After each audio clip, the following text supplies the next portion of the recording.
I am Randall Callanan, and I am here today representing the LaShawn Arsenault and her daughter in a lawsuit against the Klein Oak Independent School District and many of the employees, teachers at the Klein Oak Independent School District.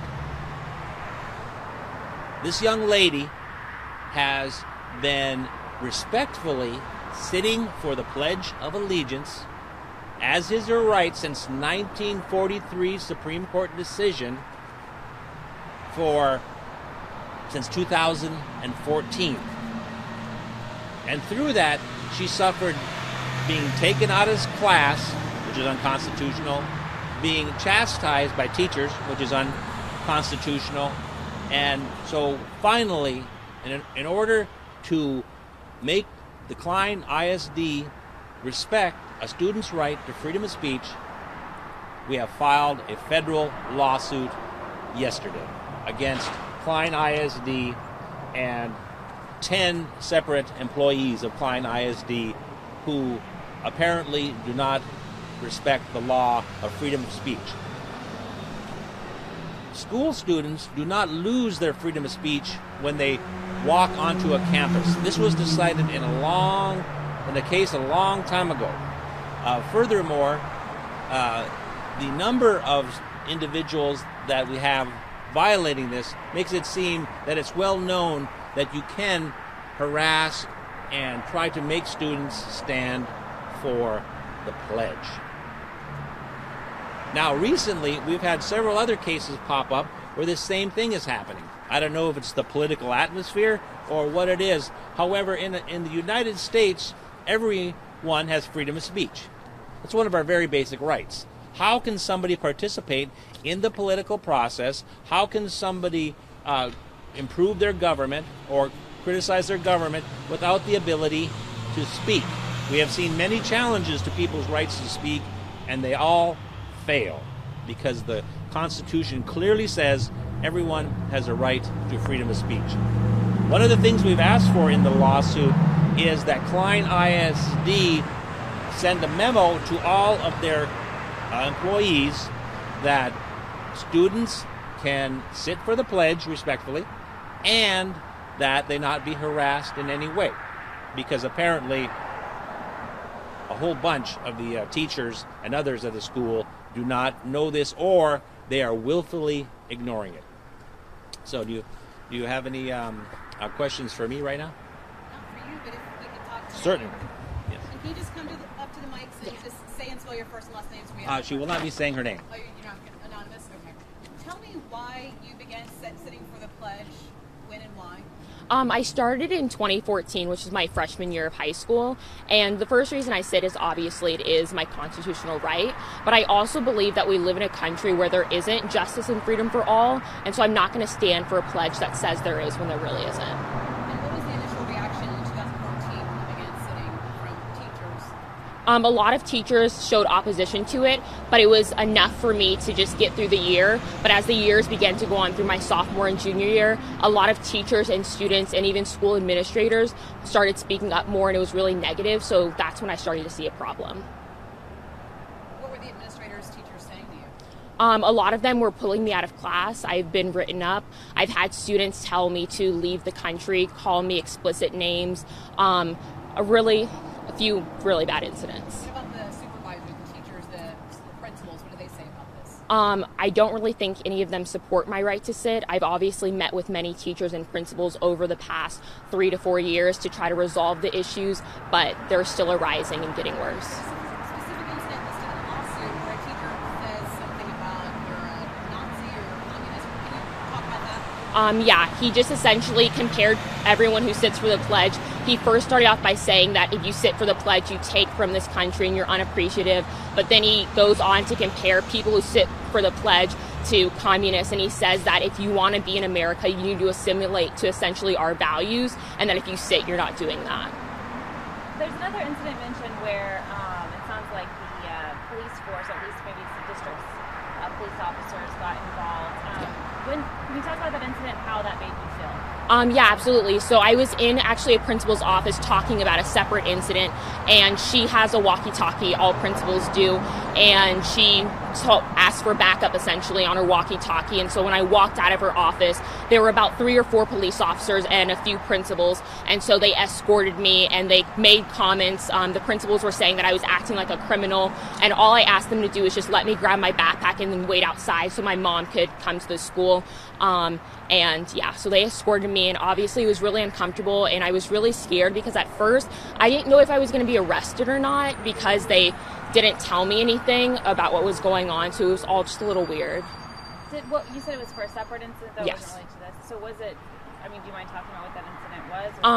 The incident is mentioned in the lawsuit. It was one involving a student who actually made online posts and said some things to me in class. So I was pulled down to her office because she made another comment to me, and my mom wasn't present in her office, but she was on the speaker phone. So when your mom said you were going to take legal action, that's when they told you what happened here? So my mom did say that she would take legal action, and my mom was actually talking to her for maybe about a minute, and then she just picked up her walkie-talkie and asked for backup, and I didn't really know what backup meant at the moment, and then a police officer opened the door, and I stood up, and I just said, let me just grab my backpack, you guys can follow me to my classroom. And when I walked out, that's when I saw there was about 8 different people, and so they followed me all through the hallways, and they made comments, like I said, they called me a criminal, and yeah. Have you ever had any other, like, difficulties in school? I mean, as far as, like, have you been in trouble for anything else, or? No, not at all. I haven't been written up all 4 years for any other incident besides sitting for the pledge, or haven't gotten in any trouble. So the fact that it got this far, the fact that you're here today and talking to us, what's kind of going through your mind thinking that it got to this point? It kind of makes me sad because I do think that it could have been addressed early on. Since the incidents started arising my freshman year, we made the school aware that it was my right and that I would just respectfully sit and I wouldn't disturb any other students. But I guess they just show opposition to that. And so it makes me sad to see that it's come to this point, but I just want, I guess, everything to be resolved in my last year at high school to be a good year. Well, there was another case recently where a student filed a similar lawsuit. How did it come to this for you? Did you see her case and say, gosh, this isn't happening to me, or talk me through that? I actually didn't see her case or even know about it. I know around the country some people have filed cases. For me, this has been obviously a 4-year process, and we actually didn't consider legal action until last year, so 3 years in. We mentioned that we would take legal action if the school didn't do anything once, and then we gave them another warning again just so they could resolve the issue. And then finally, it was kind of like a 3-strike thing. Finally, we just determined that legal action would be our only option. And you've actually left school. You're homeschooled at this point, or you were homeschooled for part of last year? I actually had surgery, and so it was a combination between that and the bullying I was receiving. So I was homeschooled last year, and then now I'm actually back at Klein Oak.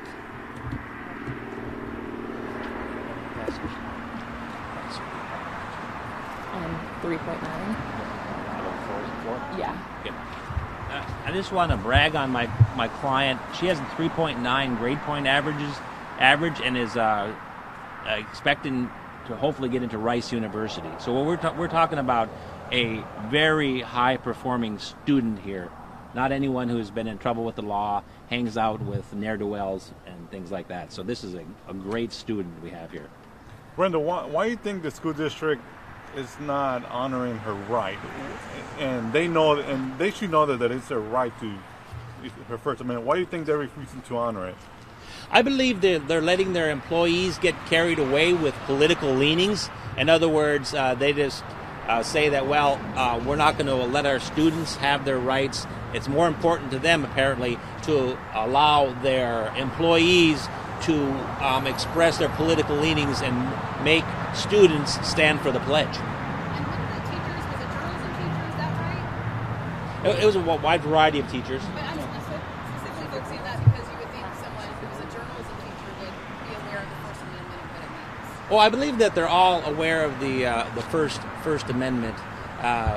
It's been explained to them over and over. You got to remember that both the daughter and the mother have been to the school over and over and over and over And so they've been have thorough knowledge of the First Amendment and the problems with it, yet they just refuse to respect it.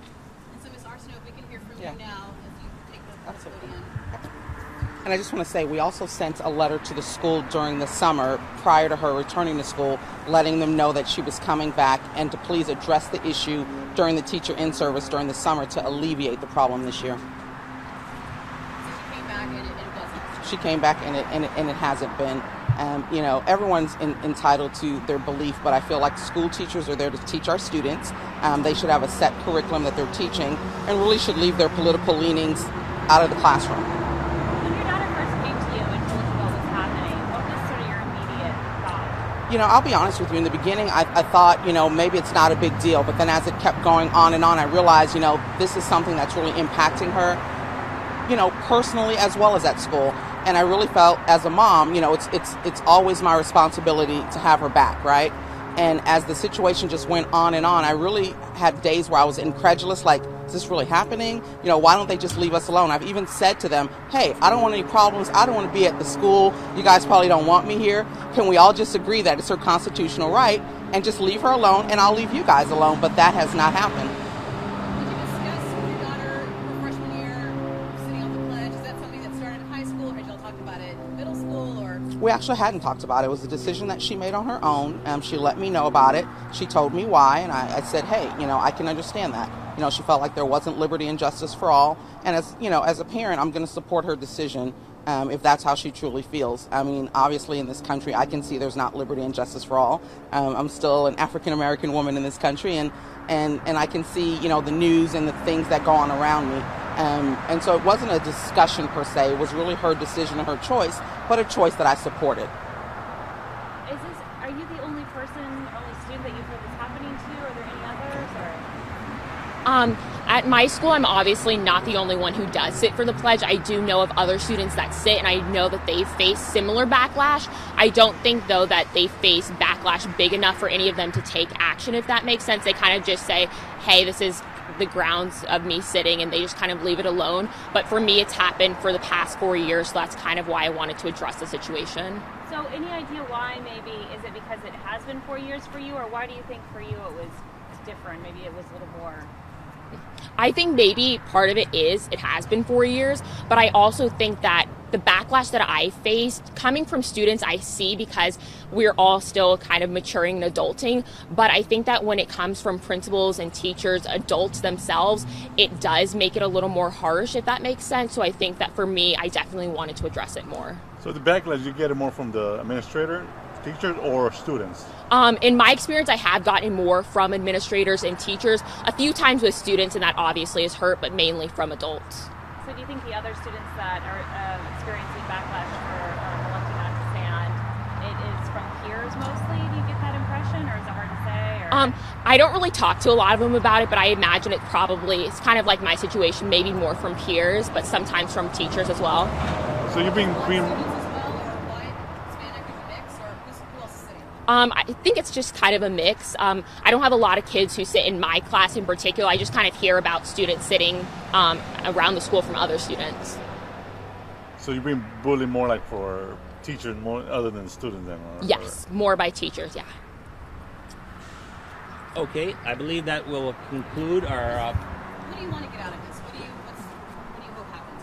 I obviously want to raise awareness. I think that's why we included the memo, because I do want all teachers to know that it is a student's right. And I also want students to know that they have the right, because I think a lot of times when you see other people like me who get a lot of opposition, you don't obviously want to express your rights or express your views. And I think that in school, it's a place of learning, and everyone from different backgrounds can come there. And I think that I just want to create a safe environment for everyone to know their rights and to be able to express them.